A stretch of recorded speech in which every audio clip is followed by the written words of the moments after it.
Hello friends, ఈరోజు మరొక ownership review తీసుకొచ్చాను. Honda elevate. సో ఇది హోండా సిటీ అంటాము, కాకపోతే ఎస్యూవీ టైప్లో ఎలివేట్ వస్తుంది. సెగ్మెంట్లోకి లేటర్ ఎంటర్ అయింది, మనందరికీ తెలిసిన విషయమే. బట్ అండర్ 20 lakhsలో most value for money and refined reliable engine అంటాం దీన్ని, హోండా ఎలివేట్. బట్ హోండా వాళ్ళ నుంచి ఏమైనా ఇష్యూస్ ఉన్నాయి, ఎలివేట్లో ఇంకేమన్నా ల్యాక్ ఆఫ్ ఫీచర్స్ ఏమైనా ఉన్నాయో డైరెక్ట్ ఓనర్ ద్వారా తెలుసుకుందాం. హాయ్ అండి. హాయ్, ఒక్కసారి మీ పేరు చెప్పరా? జితేంద్ర. ఏం చేస్తుంటారు? సాఫ్ట్వేర్. ఓకే. పర్చేజ్డ్ అండి ఇది ఎప్పుడు? ఇది మేము మార్చ్లో 24th ఆర్డర్ ఇచ్చాము, April 3rd డెలివరీ తీసుకున్నాం. మన రీసెంట్ 2025. రైట్. ఈ 3-4 monthsలో ఎన్ని కిలోమీటర్స్ తిరిగారు మీరు? 10,000 అయింది. 10,000 కిలోమీటర్స్. 9,900 చేంజ్ అయింది. ఎక్కువ హైదరాబాద్ బెంగళూరు ఉంటుంది? అలా ఏం లేదు, బెంగళూరు టు మా హోమ్ టౌన్ ఆంధ్ర, అక్కడ జరుగుతుంది. ఎందుకంటే కే నంబర్ అని చూసి ఫస్ట్ అదే అనుకున్నాను. Right. So obviously 20 lakhs, under 20 lakhs మంచి వాల్యూ అండ్ టాప్ ఎండ్ తీసుకున్నాను మీరు. ఇది టాప్ ఎండ్ అండి, అంటే మాన్యువల్లో టాప్ ఎండ్. దీని అంటే సేమ్ దీంట్లోనే ఆటోమేటిక్ వస్తుంది. రైట్. అది ఒక 1.5 to 1.6 అట్లా. ఇది ఎంత పడింది మీకు? ఇది 19.2 పడింది, విత్ యాక్సరీస్ అంటే కలిపితే 19.5. పెట్రోల్ అని ముందే మీరు ఫిక్స్ అయ్యారు? పెట్రోలే తీసుకోవాలని ఫిక్స్ అయ్యాను, ఎందుకంటే లాంగ్ రన్ ఎక్కువ యూజ్ చేస్తాము. ప్లస్ ఇప్పుడు సిటీస్లో తిప్పాలంటే కొంచెం అంటే డీజిల్ కరెక్ట్ ప్రాబ్లం అంటున్నారని తీసుకున్నాను పెట్రోల్.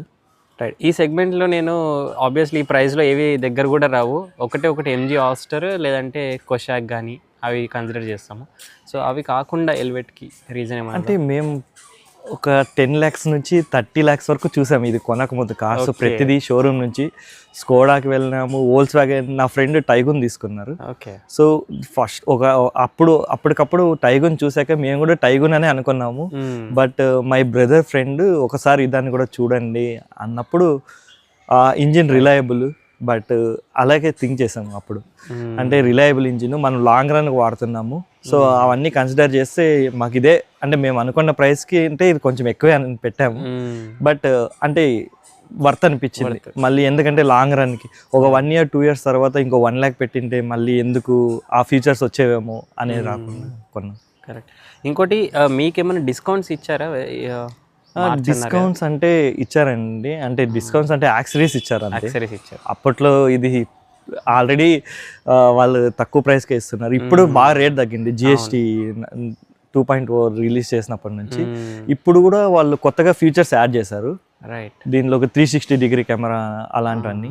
దీనికైతే లేదు 360. అదే ambient lighting 360 డీలర్ ఫిట్మెంట్ గా వస్తుంది. ambient lighting సిగ్నేచర్ ఎడిషన్ అన్న బ్లాక్ ఎడిషన్ అప్పుడే రిలీజ్ చేశారు. ఓకే. మేము అది కూడా చూసాము. అదిను నార్మల్ ఎడిషన్కి 20K డిఫరెన్స్, దీనికి దానికి 10K డిఫరెన్స్. ఇది పెర్ల్ వైట్, ఇది 10K ఎక్కువ ఉంటుంది నార్మల్ కలర్స్తో పోలిస్తే. ఓకే. అంటే బ్లాక్ ఎడిషన్ మీరు వద్దనుకున్నారా? బ్లాక్ అంటే మెయింటెనెన్స్ ఎక్కువ. ఫస్ట్ అదే తీసుకుందాం అన్నాము, వాళ్ళు ఏమంటే 2 months వెయిట్ చేయాలి అని చెప్పేసరికి ప్లస్ మెయింటెనెన్స్ ఎక్కువ, మనం అంత మెయింటైన్ చేయలేము అని చెప్పి వైటే తీసుకున్నాం. ఇందులోనూ ఇది పెర్ల్ వైట్, సో ఇది 10K ఎక్కువ నార్మల్ కలర్స్తో పోలిస్తే. రైట్. ఇంజన్ విషయం మాట్లాడితే ఇది మనకు 120 bhp 145 Nm టార్క్ వరకు తీసిస్తుంది. బట్ సెగ్మెంట్ పెట్రోల్ ఇంజన్స్లో కొంచెం తక్కువగానే. బట్ మీరు ఎప్పుడన్నా డీజిల్ కానీ టర్బో పెట్రోల్ కానీ ఆర్ఎల్స్ స్ట్రాంగ్ హైబ్రిడ్ని పవర్ విషయంలో మిస్ అయినట్టుగా అనిపిస్తుందా? లేదండి, పవర్ విషయంలో ఏం లేదు. రీసెంట్గా మేము శ్రీశైలం కూడా వెళ్ళాము, ఘాట్ సెక్షన్లో విత్ ప్రాపర్ 5 members. ఓకే. ఇక్కడ లాగలేదు. సెకండ్ గేర్లో కూడా పుల్ చేసింది, సెకండ్ గేర్ థర్డ్ గేర్లో కూడా. ఫస్ట్ గేర్ అంటే మనం ఎక్కడైనా ఆపేసినప్పుడు మాత్రమే ఫస్ట్ గేర్ వేసుకొని కొంచెం మూవ్ అవడానికి అప్లో వాడతాను తప్ప సెకండ్ గేర్ థర్డ్ గేర్ చాలా స్మూత్గా ఉంటాయి పవర్.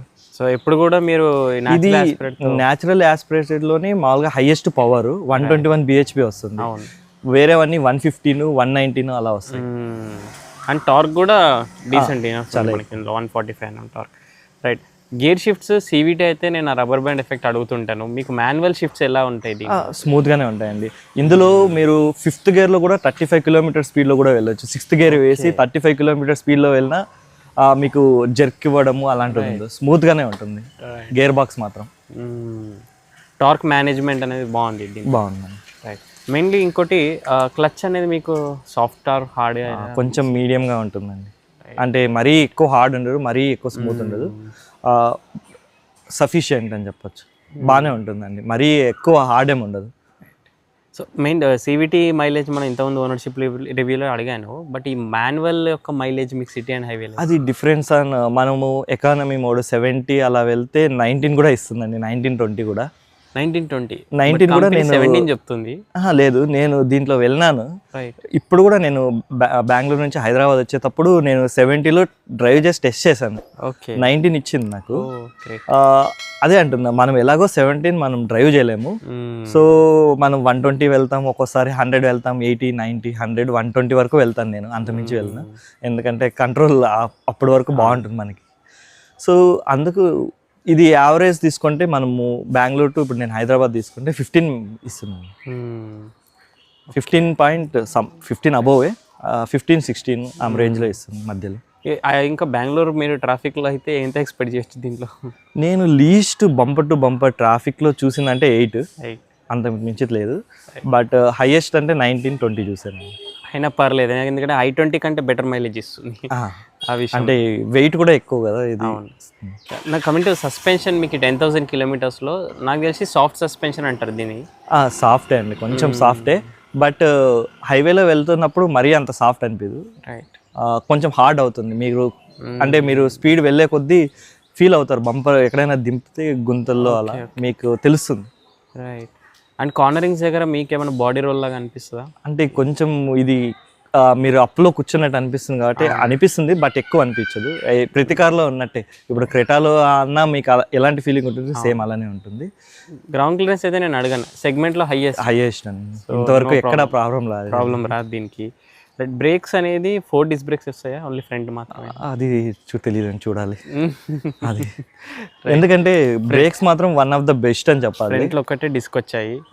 సో హోండా బ్రేక్స్ బాగుంటాయి అంటే చాలా బెస్ట్ అండి. యాక్చువల్గా దీంట్లో అడాస్ ఉంది, సో అది చాలా సార్లు నన్ను సేవ్ కూడా చేసిందని చెప్పొచ్చు. ఓకే, అడాస్ ఉంది, కానీ హోండా అడాస్ మన ఇండియన్ రోడ్స్కి సూట్ అవ్వదని ఒకటి విన్నా. సూట్ అంటే మీరు దానికి అడాప్టివ్గా వాడుకోవాలి, అంటే దాన్నే నమ్ముకొని వెళ్ళకూడదు. మీరు దాన్ని ఆన్ చేసుకొని క్రూజ్ ఆన్ చేసుకున్నారు అనుకోండి, వెహికల్ ఇంకా ఒక 50-100 మీటర్స్ దూరంలో ఉన్నప్పుడు ఈ వెహికల్ స్లో అయిపోతుంది, దాని స్పీడ్కి వచ్చేస్తుంది ఇది. సో అలాంటప్పుడు మీరు యాక్సిలరేటర్ ఇచ్చి దాన్ని ఓవర్టేక్ చేసి మళ్ళీ యాక్సిలరేటర్ వదిలేస్తే మళ్ళీ క్రూజ్ ఆటోమేటిక్గా ఆన్ అవుతుంది. నేను విన్నది పానిక్ బ్రేకింగ్ చేస్తుంటుంది అని. అంటే పానిక్ బ్రేకింగ్ అంటే అదే అంటున్నా, మీరు ఆ డిస్టెన్స్ పెట్టుకోవచ్చు అందులో, ఎంత దూరంలో పానిక్ బ్రేకింగ్ అనేది. నేను లీస్ట్ పెట్టుకుంటా. సో అది మనకు అప్పుడే వార్నింగ్ సింబల్ చూపిస్తుంది, బట్ బ్రేక్ వేయదు. అంటే మీరు బ్రేక్ మీద వేస్తే ఓకే, అది ఆటోమేటిక్గా డిటెక్ట్ చేస్తుంది, ఓకే బ్రేక్ మీదే ఉన్నాడు, కంట్రోల్లో ఉంది అని. అది లేనప్పుడు అది వేసుకుంటాం.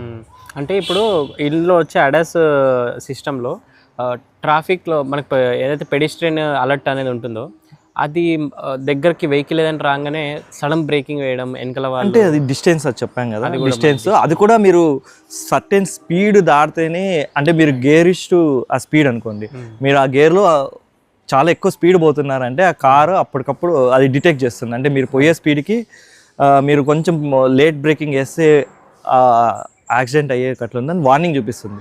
మీరు వెహికల్ కొంచెం స్లోగా వెళ్తున్నప్పుడు మీకు ఏ ప్రాబ్లం రాదు. అంటే మీరు ట్రాఫిక్లో మహా అంటే మనం 20-30 అలాంటప్పుడు ఏమీ రాదు. అప్పుడు కూడా మీకు ఏం వార్నింగ్ ఏం చూపిస్తుంది చాలా దగ్గరికి వెళ్ళినప్పుడు.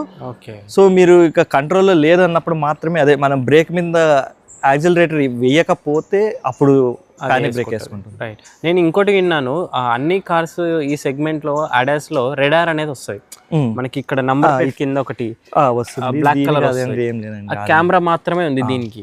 నేను అడిగాను డీలర్ లాంచ్ అయినప్పుడు ఎందుకు రెడార్ ఇవ్వట్లే అంటే, 20 lakhs బడ్జెట్లో రెడార్ రాదు, ఎందుకంటే బంపర్ ఏదైనా డ్యామేజ్ అయితే రెడార్ మార్చాలంటే ఎక్కువ కాస్ట్ పడుతుంది మళ్ళీ. దానివల్ల అడాస్ కొంచెం దీన్ని, అంటే అదేం ప్రాబ్లం ఏం లేదండి, అది వరకు బాగానే ఉంటుంది. ఒక రెయిన్ వచ్చినప్పుడు కూడా బాగానే ఉంటుంది, బట్ హెవీ రెయిన్ వచ్చినప్పుడు కెమెరా సరిగ్గా కనిపించదు కదా. సో అలాంటప్పుడు అడాస్ పని చేయదు మామూలుగా. ఓకే. సో మనం అంటే ఆటోమేటిక్గా బ్రేక్ వేసుకుంటుంది, అలాంటివి ఉండదు, అసలు పని చేయదు. సో మనకి ఏం ప్రాబ్లం ఉండదు, మనం మాన్యువల్గా ఎలాగో నడుపుతుంటాం కాబట్టి. రైట్. అదే రెడార్ ఇంకా పార్కింగ్ సెన్సర్స్ లేనందువల్ల ఆ ఇష్యూ అనేది దీంట్లో ఉంటుంది. కరెక్ట్. ఒక టైర్స్ గురించి మాట్లాడితే MRF ఇచ్చారు. MRF. సో మనకి టాప్ ఎండ్ కాబట్టి 17 వస్తాయండి మీకు ఇందులో. 17. అందులోనూ ఇది V వేరియంట్, చాలా స్పీడ్ వెళ్ళొచ్చు, బట్ దీని హైయెస్ట్ స్పీడే 160. అంటే అంత మించి క్రూజ్ చేయలేమంటారా దీంట్లో? అంటే నేను ఎప్పుడు ట్రై చేయలేదు, బట్ నేను హైయెస్ట్ వెళ్ళిందంటే 140. మా బావ ఆయన ట్రై చేశారు, 159 వరకు వెళ్ళారని చెప్పారు. రైట్.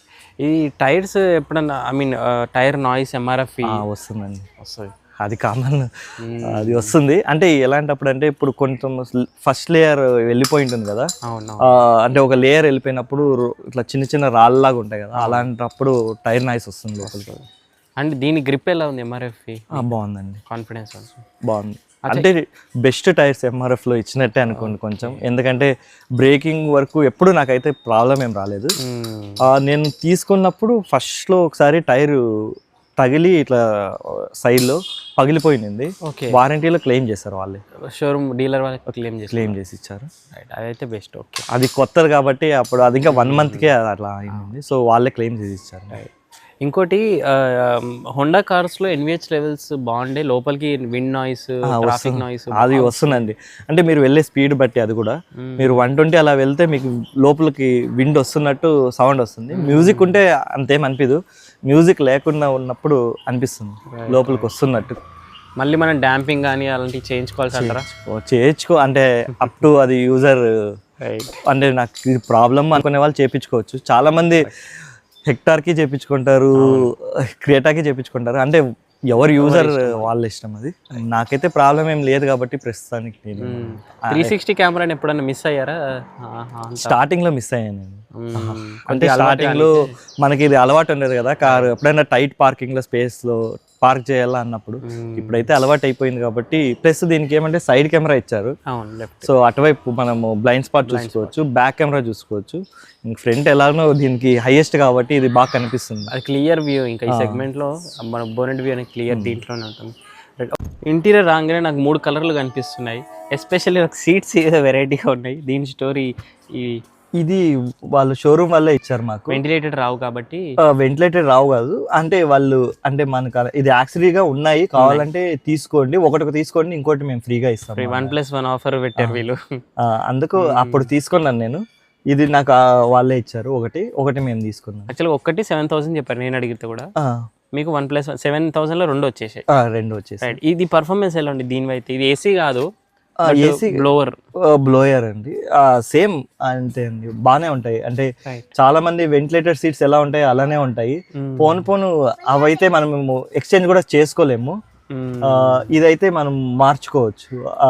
అదొక బెనిఫిట్ ఉంటుంది, ఎందుకంటే ఒక 3-4 years తర్వాత వెంటిలేటెడ్ సీట్స్ లో దుమ్ము వెళ్ళి చాలా మంది అంటారు కదా ఎక్కువ బ్లో రాదు అని, ఇవైతే మనం క్లీన్ కూడా చేసుకోవచ్చు.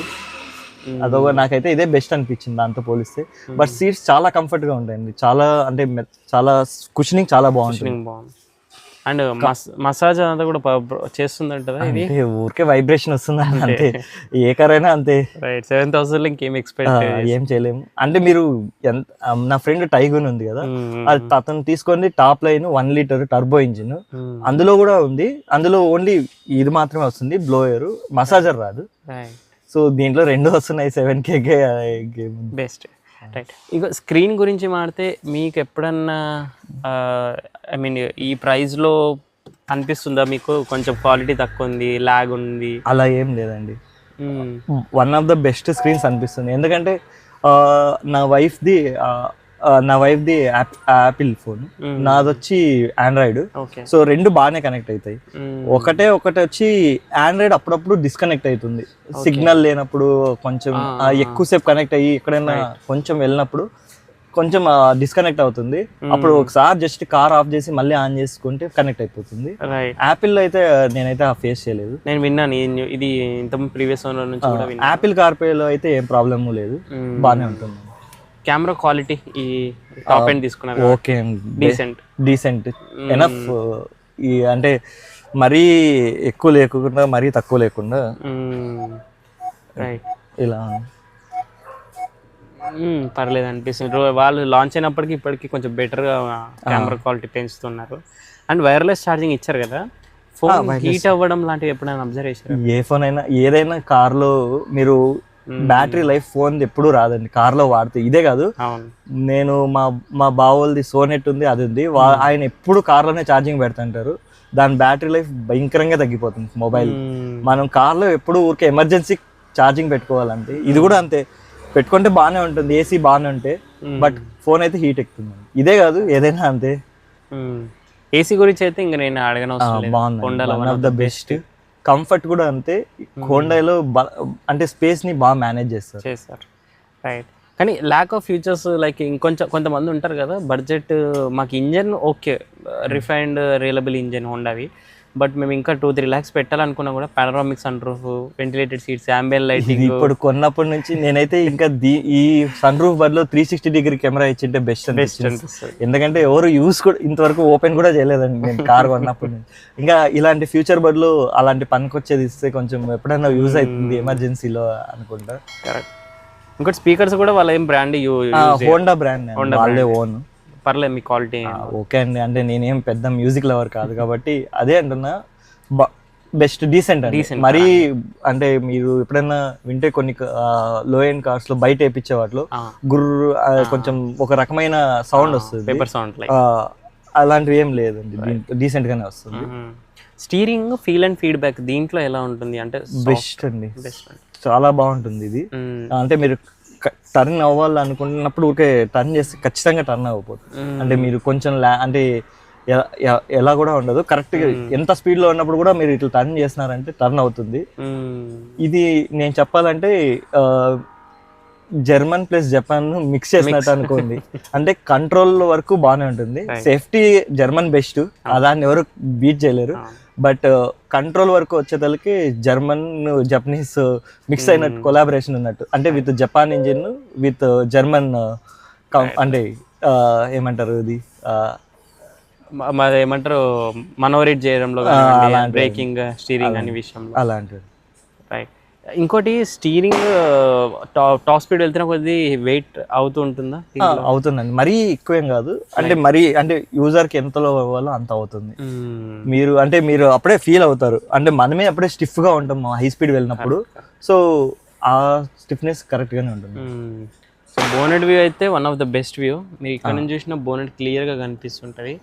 సో న్యూ బిగినర్ లర్నర్స్ ఒకవేళ ఈ సెగ్మెంట్లో చూస్తుండైతే సజెస్ట్ చేస్తారు మీరు అయితే, ఎందుకంటే వాళ్ళకే కదండి, ఎవరైనా తీసుకోవచ్చు, కంఫర్ట్ బాగుంటుంది. మా పేరెంట్స్ కూర్చున్నారు కదా, మేము శ్రీశైలంకి 8 hours జర్నీ చేసాము, మధ్యలో ఓన్లీ తినడానికి మాత్రమే బ్రేక్ తీసుకున్నాము. ఎప్పుడు వాళ్ళకి బ్యాక్ పెయిన్ వచ్చింది అని చేయలేదు. అంటే అంతకుముందు మా అక్క మా బావ వాళ్ళది i20 ఉంది, అందులో అసలు 100 kilometers జర్నీ చేస్తేనే బ్యాక్ పెయిన్, హెడ్ ఎక్స్ ఇలాంటివి వస్తుంటాయి. అందులో అలాంటి ఏం లేదు. అంటే అదే అంటున్నా, కంఫర్ట్ పరంగా బెస్ట్ అండి, స్పేస్ బాగా వాడారు. దీంట్లో నాకు ప్రాబ్లం అనిపించింది ఒకటే వచ్చి ట్యాంక్, పెట్రోల్ ట్యాంక్ ఒకటి. ఓకే, దాంట్లో అది 40 liters మాత్రమే ఇస్తారు. ఓకే, సో మీరు ఈ మైలేజ్ కు అది వేసుకుంటే ఒక మహా అంటే 500, 490, 470 అలా వస్తుంది మైలేజ్, ఫుల్ ట్యాంక్ వేసుకుంటే. ఈ సెగ్మెంట్ లో ఏదైనా కూడా 45 liters వరకు, 45 to 50 వస్తాయి. 50 వస్తాయి చాలా వరకు. నేను టైగర్, నా ఫ్రెండ్ ఉంది కదా, అది 50 ఇస్తారు. సో దాంతో కంపేర్ చేసుకుంటే ఇది చాలా తక్కువ అనిపిస్తుంది. బట్ ఓకే, ఇప్పుడైతే పెట్రోల్ బంక్స్ ఎలానే ఉన్నాయి కాబట్టి ఓకే, ప్రాబ్లం ఏం లేదు. రైట్. ఇంకోటి యాక్సరీస్ ఇచ్చానన్నారు కదా, వాళ్ళు ఏమేమి ఇచ్చారు ఒకసారి? ఇవి ఇచ్చారు, నెక్ పిల్లోస్ ఇచ్చారు, ఇది ఒకటి ఇచ్చారు, ఈ కింద మ్యాట్స్ ఇచ్చారు. ఇంకా సైడ్ లో అది తగలన ఏం కాకుండా ఇచ్చారు. రైట్. డోర్ ప్రొటెక్టర్స్ ఇచ్చారు. ఇంకా క్లీనింగ్ కిట్ ఒకటి ఇచ్చారు, అది 2K పడుతుంది, 2K to 3K పడుతుంది. అదొక క్లీనింగ్ కిట్ ఇచ్చారు మాకు. బిల్డ్ క్వాలిటీ విషయం చెప్పండి, మీకేమనిపిస్తుంది? బెస్టే అండి. మరి అంటే చెప్తున్నా కదా, జర్మన్ మీరు అదే అంటున్నా, better than Korean, lesser than German అనుకోండి. ఈ రెండు మిక్స్ చేశారు, బట్ దానంత బెస్ట్ ఉండదు, దీనంత వరస్ట్ ఉండదు. మీరు బ్రాండ్స్ పేరు చెప్పట్లేదు అంటే, Maruti better than Maruti and Maruti కాదు, కొరియన్ అని తీసుకోండి. అంటే ఇప్పుడు హోండా ఇవి కూడా కొరియన్, వాటితో పోలిస్తే సేఫరే, బట్ జర్మన్ అంతా సేఫ్ కాదు, అలా అనుకోండి. ఇంకో టాప్ ఎండ్ తీసుకున్నారు కాబట్టి ఫుల్ LED ప్రొజెక్టర్తో వస్తున్నాయి అన్నీ కూడా. అవునండి, త్రో బెస్ట్ అండి. అవునా, బాగుంటుంది, ఎక్కడ ప్రాబ్లం అనిపించదు. చాలా డిస్టెన్స్ వరకే కవర్ చేస్తారు మీరు అన్నీ వేసుకుంటే లైట్స్. లైట్స్ పరంగా ప్రాబ్లం ఏం లేదండి. ఎందుకంటే చాలా మంది ఎల్ఈడి ఏమంటే ఇది హై ప్రొజెక్టర్ వేసుకోకపోతే ఎదురుగా వచ్చే వెహికల్స్ మనం హైవేలో వాళ్ళు ఎక్కువ వేసుకొని వస్తే ప్రాబ్లం అనిపిస్తుంది. మనం ఆన్ చేసుకుంటే ప్రాబ్లం ఏమి ఉండదు. సో ఫైనలీ మీరైతే ఎవరికి సజెస్ట్ చేస్తారు? ఇది మేము డీసెంట్గా లాంగ్ రన్ వాడుకుంటాము అనుకునే వాళ్ళకి బాగుంటుందండి. అంటే డీసెంట్గా వాడుకుంటాం. ఫ్యూచర్స్ అంటే it's up to personal experience. నాకు ఇప్పుడు పానోరామిక్ సన్ రూఫ్ ఇవి ఉన్న చాలా మంది ఊరికే ఉండాలి అనుకుంటారు, బట్ వాడరు. అలా కాకుండా నేను వాడాల్సిన ఫ్యూచర్స్ ఏమన్నా ఉన్నాయి అంటే ఖచ్చితంగా తీసుకోవచ్చు. అవన్నీ ఫీచర్స్ కావాలంటే ఇంకా క్రెటా సెల్టోస్ క్రెటా సెల్టోస్ వీటికి వెళ్ళొచ్చు. అందులో మేము క్రెటా కూడా చూసాము. అందులో మేము టాప్ ఎండ్ ఆటోమేటిక్ చూసాము. అది కంఫర్ట్ బాగానే ఉంటుంది, బట్ 25 lakhs వెళ్ళాలి. అది మేము బెంగళూరులో చూసాం కాబట్టి రోడ్ ట్యాక్స్ అన్ని వేసుకుంటే 25 ఖచ్చితంగా వస్తుంది. దాని మీద డిస్కౌంట్ కూడా లేదు అన్నారు వాళ్ళు. మహా అంటే ఒక 50K 30K తగ్గవచ్చు. అది కూడా డీలర్ నుంచి. అక్కడ రోడ్ ట్యాక్స్లు ఇవన్నీ చాలా ఎక్కువ. సో 25 ఖచ్చితంగా పడుతుందండి. సో ఒకసారి ఫైనల్ ఆన్ రోడ్ ఇక్కడ మీరు కనుక్కుంటే ఎంత చెప్పారు అండ్ బెంగళూరులో ఎంత పడింది డౌన్ పేమెంట్? అంతా ఒక 30K అట్లా డిఫరెన్స్ ఉండొచ్చు అంతే అండి. రోడ్ ట్యాక్సే కాబట్టి ఎక్కువ ఎక్కడున్నా సేమ్. రైట్. ఇప్పుడైతే తగ్గింది. ఇప్పుడు వచ్చే వాటికి అంబియంట్ లైటింగ్, లోపల సీట్లు కూడా కలర్స్ మీకు కావాలంటే ఇస్తారు. కస్టమైజేషన్ కాదు, వాళ్ళు 3 కలర్స్ రిలీజ్ చేశారు ఇప్పుడు. బ్లాక్, ఇది ఇంకోటి దీంట్లోనే వి వేరియంట్లో ఒకటి signature some variant apex edition అని రిలీజ్ చేశారు. అందులో వైట్ కలర్ వస్తాయి సీట్స్. ఇప్పుడు అదే కలర్ ని దీనికి కూడా ఇచ్చేసారు. అంటే మీకు కావాలంటే చాయిస్ పెట్టుకోవచ్చు. ఆప్షనల్ 3 ఆప్షన్స్ ఉన్నాయి సీట్. నేను తీసుకున్నప్పుడు దీనికి మాత్రం ఇదే కలర్. డార్క్ ఎడిషన్ కి వెళ్తే సిగ్నేచర్ ఎడిషన్ నేను చెప్పినట్టు దాంట్లో బ్లాక్ వస్తుంది, మొత్తం బ్లాక్ వస్తుంది. బట్ ఇది టాన్ బ్రౌనే బాగుంటుంది దీనికి. వైట్ కి వచ్చేసరికి అదే బాగుంటుంది. బ్లాక్ అది మొత్తం బ్లాక్ వస్తుంది. దాంట్లో అంబియంట్ లైటింగ్ ఇస్తాడు. బట్ అది 10K డిఫరెన్స్. బట్ అది యూజర్ మీ అంటే ఎవరికైనా కావాలంటే తీసుకోవచ్చు. ఒకసారి దీంట్లో డౌన్ పేమెంట్ ఈఎంఐ షేర్ చేసుకోరు. ఇది మేము తీసుకున్నప్పుడు 19.5, మేము 4.5 కట్టాము. 15 నేను లోన్ పెట్టుకున్నా 5 yearsకి. 31 వస్తుందండి. 30,900 సంథింగ్ కట్టాము. సో పెద్దగా ఇష్యూస్ ఏమీ లేవు. అండ్ హోండా వాళ్ళ మెయింటెనెన్స్ ఎక్కువ అంటారు. మీకు మెయింటెనెన్స్ అంటే మీరు మారుతితో కంపేర్ చేయకూడదు, దాంతో పోలిస్తే కొంచెం ఎక్కువే. బట్ బెటరే అండి. నేను మా బావోల్ది చెప్పాను కదా సోనెట్ ఉందని, దాందే మెయిన్. ఏ కార్ అయినా తీసుకోండి, దాంట్లో మెయిన్ సర్వీసింగ్ వచ్చేతలకి 19 to 20 ఈజీగా అవుతుంది. 15 to 20 అలాంటివి, ఒక 20K సర్వీస్ అలాంటివి. ఒక సర్వీస్ ఎక్కువ అవుతుంది, ఒక సర్వీస్ తక్కువ అవుతుంది. నాది ఇది ఇప్పుడు ఫ్రీ సర్వీస్ కాబట్టి ఓన్లీ లేబర్ ఛార్జెస్ మాత్రమే తగ్గాయి. దీంట్లో మిగిలిందంతా కలిపి నాకు 5,079,100 పడింది. తర్వాత ఫర్దర్ కూడా ఇంకా 5 years వరకు మనం 15,000 వరకు ఎక్స్పెక్ట్ చేయొచ్చు ఎవ్రీ. వాళ్ళే చెప్పారండి నెక్స్ట్ సర్వీస్ వచ్చేదానికి 15K పడుతుంది. ఎందుకంటే మీ ఏసీ ఫిల్టర్ మారుస్తారు, ఎయిర్ ఫిల్టర్ మారుస్తాము అలా చెప్పారు కొన్ని. సో వాటి కోసం 15K వరకు వెళ్తుంది. అప్పుడు లేబర్ ఛార్జెస్ కూడా పడతాయి 10K తర్వాత 20Kకి. సో 15K అని వాళ్ళు ముందే చెప్పారు ఈ సర్వీస్ ఇచ్చినప్పుడు నెక్స్ట్ సర్వీస్ నుంచి. సో మీరు అప్పుడు కొంచెం ప్రిపేర్ అవ్వండి అన్నట్టు. ఇంకో స్పేర్ పార్ట్స్ కూడా దీనికి కొంచెం కాస్ట్లీ అంటారు. జర్మన్ అంతా కాదు, బట్ స్పేర్ పార్ట్స్ అంటే అది మ్యాక్సిమం వెళ్ళిపోవు, బట్ పోతే అవుతాయండి. ఏవైనా మామూలు అండి. నేను చెప్పాను కదా టైర్ ఒకటి 13K to 14K పడతాయి ఇవి. ఒక టైర్ నాకు అప్పుడు ఏమంటే వాళ్ళు ఫ్రీగా చేసి ఇచ్చారు. అప్పుడు నేను అంటే అక్కడ అవ్వకపోతే అని కనుక్కున్నాను. ఒక టైర్ వచ్చి 13 to 14K పడుతుంది. Okay, right. సో ఇది రివ్యూ. సో మీకు హెల్ప్ఫుల్ నేను అనుకుంటున్నాను. అండ్ డెఫినెట్లీ ఈ సెగ్మెంట్లో బడ్జెట్ 20 lakhs ఉంటే టాప్ మోడల్ వచ్చేస్తుంది with refine and reliable engine and decent features, decent quality, decent comfort, decent performance అన్నీ బాగుంటాయి. సో రివ్యూ మీకు హెల్ప్ఫుల్ అయింది అనుకుంటున్నా. ఇలాగే మీరు కూడా మీ ఓనర్షిప్ రివ్యూని మన ఛానల్ ద్వారా షేర్ చేసుకోవాలంటే బైకర్స్ బో తెలుగు ఆఫీషియల్ ఇన్స్టా పేజ్ ఉంది, అక్కడ మెసేజ్ చేయండి. లేదా వాట్సాప్ నెంబర్ స్క్రీన్ పైన అక్కడ కూడా మెసేజ్ చేయొచ్చు. ఏ 2-wheeler అయినా 4-wheeler అయినా హైదరాబాద్లో నేను మీ వరకు వచ్చి ఇలాగే రివ్యూ తీసుకుంటాను. Thank you so much for watching. In the next video. Drive చేసేవాళ్ళు సీట్ బెల్ట్స్, రైడ్ చేసేవాళ్ళు స్టాండర్డ్ హెల్మెట్స్ మర్చిపోదు.